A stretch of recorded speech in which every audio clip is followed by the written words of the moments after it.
ఓం శ్రీ గురుభ్యో నమః. వివేక చూడమణి నుంచి చూద్దాము. నగురోరధికం నగురోరధికం నగురోరధికం నగురోరధికం శివశాసనతః శివశాసనతః శివశాసనతః శివశాసనతః.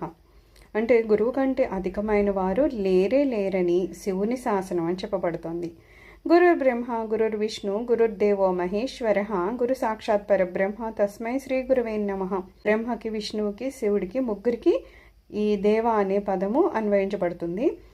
గురురేవ బ్రహ్మ అంటే తత్వోపదేశాన్ని చేసి జీవుడు బ్రహ్మ ఐక్యమయ్యే జ్ఞానాన్ని సృష్టిస్తున్నారు కాబట్టి ఆ గురువు బ్రహ్మస్వరూపుడు అవుతున్నారు అని చెప్పబడుతుందంట. రెండవది గురురేవ విష్ణు అంటే మాటి మాటికి జ్ఞానపోషణ చేస్తున్నాడు కాబట్టి. అంటే గురువు ఎప్పుడు మనము అజ్ఞానంలో మునిగుంటాం కాబట్టి ఎప్పటికప్పుడు మనకి జ్ఞానబోధన చేస్తూనే ఉంటారనమాట. అలాగా జ్ఞానాన్ని పోషింపజేస్తున్నారు కాబట్టి ఆయన్ని విష్ణు స్వరూపుడిగా చెప్పబడుతున్నామంట. తర్వాతది గురురేవ మహేశ్వర అంటే అజ్ఞానాన్ని నశింపజేస్తున్నారు. గురువు ఎప్పుడు మనకి జ్ఞానం ఏంటో చెప్పడము, అజ్ఞానాన్ని ఎలా తొలగించాలో అది చెప్పడం చేస్తూ ఉంటారు కాబట్టి అజ్ఞానాన్ని నశింపచేసే స్థితిలో ఆయన ఒక శివుడిలాగా ప్రవర్తిస్తున్నారు కాబట్టి ఆయన్ని గురుదేవ మహేశ్వర అని అంటామంట. అందుకని మనం గురు బ్రహ్మ గురు విష్ణు గురుదేవ మహేశ్వర అంటాం అనమాట. ఇంకా గురువు సాక్షాత్తు పరబ్రహ్మ అంట. ఇలాంటి పరబ్రహ్మకి ఆయన ఈరోజు ఉన్నారు, రేపు లేరు, అలా ఉంటుందా? ఎప్పుడు ఉంటారు కదా. అలాగే గురువు కూడానంట ఉత్పత్తి వినాశం అనేది ఏమి ఉండదట. ఆ భగవంతుడే మనకి కంటికి కనిపించాలి అంటే ఒక గురువు రూపంలో మన ఎదురుగుండా ఉంటారంట. అందుకని స్వామివారిని ఏమంటాము? సాక్షాత్ పరబ్రహ్మ స్వరూపము అంటాం అనమాట. అందుకని మనము ఎప్పుడు గురువుని ఒక్కరిని నమస్కరిస్తే చాలంట అందరి దేవతలకి నమస్కరించిన వాళ్ళం అవుతాం. అందుకని ఎప్పుడు ఈ శ్లోకం మనం చెప్తూ ఉంటాం అన్నమాట. భగవద్గీతలోనంట అశోచ్యానన్వ శోచ స్థిమితి బీజం అన్నారు. అలాగే ఈ గ్రంథంలోనేమో జంతువునాం నరజన్మ దుర్లభం అన్న శ్లోకం ఉందట. ఇదే ఏంటంటారు వివేక చూడమణిలో ఒక బీజము అంటున్నారు. ఎందుకంటే ఒక చెట్టు రావాలంటే బీజం ఉండాలి కదా. ఆ చిన్న బీజం నుంచి పెద్ద మహావృక్షాలు వచ్చినట్టే ఈ చిన్న బీజం ఉంది. ఇక్కడ మనము ఏంటనేది మనకి చెప్తారనమాట. చాలా పుణ్యం ఉంటేనే భగవంతుడంట మనకి ఈ మనిషి జన్మిస్తారంట. మనకి ఈ సంసారం అనే ఈ సముద్రాన్ని దాటాలి అంటే ఒక నావ కావాలి కదా. ఆ నావ రూపంలో ఈ శరీరాన్ని మనం తెచ్చుకున్నామంట. వేరే జంతువుల్లాగానో కనీసం దేవతల్లా ఉన్నా సరే మనం భవసాగరాన్ని దాటలేమంట. అందుకని ఈ శరీరాన్ని మనము ఎంతో పుణ్యం చేసి తెచ్చుకున్నాం అనమాట. మిగతా జంతువులుగా పుట్టడానికి అంత పుణ్యము అవసరం లేదంటున్నారు. శాస్త్రాలు చదివినప్పుడు లేకపోతే గురువులు చెప్పినప్పుడు మనము ప్రత్యక్ష జ్ఞానాన్ని అనుభవపూర్వకంగా తెలుసుకోవాలి, కానీ పరోక్ష జ్ఞానం అయితే వాళ్ళ వల్ల మనకు తెలుస్తుంది అనమాట. వాళ్ళు చెప్పడం వల్లనే కదా ఆహా ఆత్మ అంటే ఇది, అనాత్మ అంటే ఇది. మనము అనాత్మ జోలికి పోకుండా ఆత్మనే మనం తెలుసుకోవాలని తెలుసుకుంటున్నాము. సో వాళ్ళ వలన ఏమవుతుంది, మనకి పరోక్ష జ్ఞానం దొరుకుతుంది అనమాట. ధ్యానం చేస్తే సరిపోతుంది అంటే చిత్తశుద్ధి ఉండాలంట. మన మనసు చాలా శుద్ధిగా ఉండాలి, మన ఆలోచనలు అవన్నీ నిర్మలంగా ఉండాలి.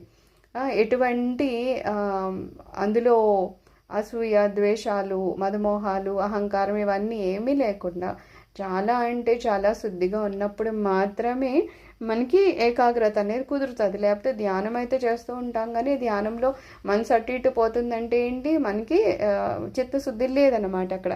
తర్వాత ఏ కర్మ చేసినా సరే అది ఈశ్వరుని కొరికే అనుకొని లేకపోతే తర్వాత ఈశ్వరార్పణం అని అనుకుంటే అప్పుడు ఆ కర్మ యొక్క ఫలితాలు మనకి పట్టవన్నమాట. అది మంచి అవని చెడు అవని ఏ పని చేసినా సరే నిష్కామంగా చేయాలి. అందులో ఇది కావాలి కాబట్టి స్వామి ఈ పని చేస్తున్నాను అని చెప్పకూడదు. ఏది ఆశించకుండానే మనం నిష్కామ కర్మలు చేసుకుంటూ ఆ చివరిని ఏది చేసినా సరే స్వామి నీ ఇష్టం కోసం చేస్తున్నాను అని చెప్పేసి ఆ స్వామికే అర్పణం చేయాలన్నమాట.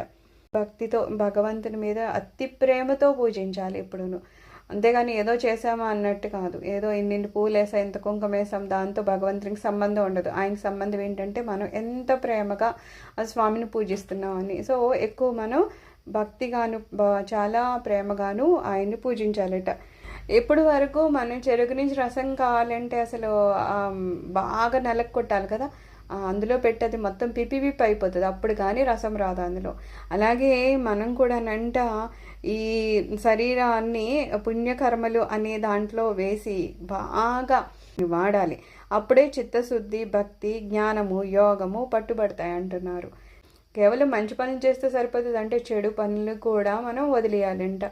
ఏవైతే మనకి తెలిసి అని చెడు పనులు చేస్తూ ఉంటే అవన్నీ వదిలేయాలి. అలాగే తెలియక జరిగిన పాపాలను కూడా మనము ఆ పాప పరిహారార్థము రోజు చూడండి పంచభూత యజ్ఞము అలా చేస్తూ ఉంటాం కదా, అలా కూడా పాపాల నుంచి మనం విముక్తిని ఎలా పొందాలో అన్ని రకాలుగాను మనం పాప విముక్తి అవుతూ ఉండాలంట. అలాగే పుణ్యకర్మలు ఎప్పుడు చేసుకుంటూ ఉండాలట.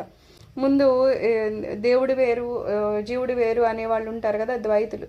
వాళ్ళు ఎప్పుడు మనము దేవుడి కన్నా తక్కువ వాళ్ళము, లేకపోతే దేవుని అంశం మనలో ఎక్కడుంది అంటూ వాదిస్తూ ఉంటారు. సో అలాగ వాదించే వాళ్ళకితో మనం వాదించాల్సిన అవసరం లేదు, కేవలం మనం దూరం పెట్టాలంటున్నారు. జ్ఞానం కూడా ఎవరి వలన కలుగుతుంది? భగవంతుని వల్లనే కలుగుతుంది. ఎప్పుడైతే భగవంతుని పాదాలు మనం అతి ప్రేమతో అతి ప్రీతితో పట్టుకుంటామో, ఎప్పుడైతే పుణ్యకర్మలు చేస్తూ వెళ్తామో, ఎప్పుడైతే పాపకర్మల నుంచి దూరం అవుతామో, అప్పుడు ఆ భగవంతుని దయ మన మీద పడి అప్పుడు మనకి జ్ఞానం కలుగుతుందంట. అంటే మనము ఎవరితో సహవాసం చేస్తాం అనేది కూడా చాలా ఇంపార్టెంట్. అందుకే ఎప్పుడు సత్సంగంలోనే ఉండాలంటారు. దుస్సాంగత్యం మనకు మంచిది కాదంటారు. పామరులతో వాళ్ళతో తిరగడం, మూర్ఖులతో తిరగడం అనేది వాళ్ళు ఎలాగ అధోగతికి వెళ్తారో మనం కూడా అధోగతి పాలైపోతామంట. అందుకని ఎవరితో ఉన్నాం అనేది కూడా చాలా ఇంపార్టెంట్ అనమాట. దరిద్రుడే ఎవరు అని అడిగారంట. అంతులేని ఆశ కల వాళ్ళే దరిద్రులు అని చెప్తున్నారంట ఆదిశంకరాచార్యులు. అలాగే భాగ్యవంతుడు ఎవరైనా అడిగితే దొరికిన దాంతో తృప్తి పడేవాడు అని చెప్పారట. బ్రతికి ఉండి చనిపోయేవాడు ఎవరంటే ముక్తికి ప్రయత్నించని వాడు అంటున్నారంట. అమృతం అంటే ఏంటంటే హాయిని కలుగజేసే నిరాశయే అని చెప్తున్నారట. ఒకటేమో బ్రహ్మ జ్ఞానం ఉంటుంది, ఇంకొకటి పేరాశ ఉంటుంది. ఎప్పుడు ఏదోటి ఆశించడం, కామ్యాలు ఇది కావాలి అది కావాలి అనుకుని. అలా కావాలి అనుకునేంతసేపు మనకి బ్రహ్మజ్ఞానం అనేది దొరకదనమాట. ఎవరైతే నిష్కామంగా ఉంటారో వాళ్ళు మాత్రమే బ్రహ్మజ్ఞానాన్ని పొందడానికి అర్హతను సంపాదిస్తారు. అందుకని ఎప్పటి వరకు మనలో కోరికలు ఉండిపోయాయో, కామ్యాలు ఉన్నాయో, ఎప్పటి వరకు అది కావాలి ఇది కావాలని ఆశిస్తున్నామో అప్పటి వరకు మన దగ్గరికి బ్రహ్మజ్ఞానం అనేది చేరదనమాట. శ్రీకృష్ణ పరబ్రహ్మ గీతలో అసుర సంపద చెప్పి ఆశాపాస సతైర్బధ్య అని అంటున్నారు. అంటే దురాశ దుఃఖానికి చేటు అంటున్నారు అనమాట. కొంతమంది ఉన్నారు ఎంత దురాశో, ఏదో తినడానికి, ఉండడానికి, కట్టుకోవడానికి అనేది సహజంగా ప్రతివాడు కోరుకుంటాడు. కానీ దానిలో కూడా ఇంకా ఇంకా ఇంకా ఇంకా ఏదో 2 ఇల్లు కొనుక్కున్నా ఇంకా 4 ఇల్లులు కావాలి, ఇంకా ఇన్ని బట్టలు కావాలి, ఇంకా ఇన్ని నగలు కావాలి. అవి నిజంగా వాళ్ళకి అంత అవసరమా లేదా? లేదు, ఈ తరం కాకపోతే ఇంకో 10 తరాలకు సంపాదించాలి. ఇవన్నీ ఏంటి? దురాశ అనమాట. ఈ దురాశ వలన అతను ఏమైనా ఆనందంగా ఉంటాడంటే ఖచ్చితంగా ఉండడు. ఇంకా ఇంకా ఇంకా ఆశ పెరిగిపోయి అసంతృప్తి మొదలైపోయి అశాంతిగానే ఉంటాడు తప్పితే వాడు మాత్రం ఆనందంగా కానీ శాంతిగా కానీ బ్రతకడు. అందుకని శ్రీకృష్ణ భగవానుడు ఏమన్నారంటే గీతలో, దురాశ దుఃఖానికి చేటు అన్నారంటే ఏదో పుట్టలో చెదల్లాగా పుట్టాము చచ్చాము అన్నట్టు కాకుండా ఈ జన్మ వచ్చింది అంటే దీన్ని ఎంత జాగ్రత్తగా వాడుకోవాలో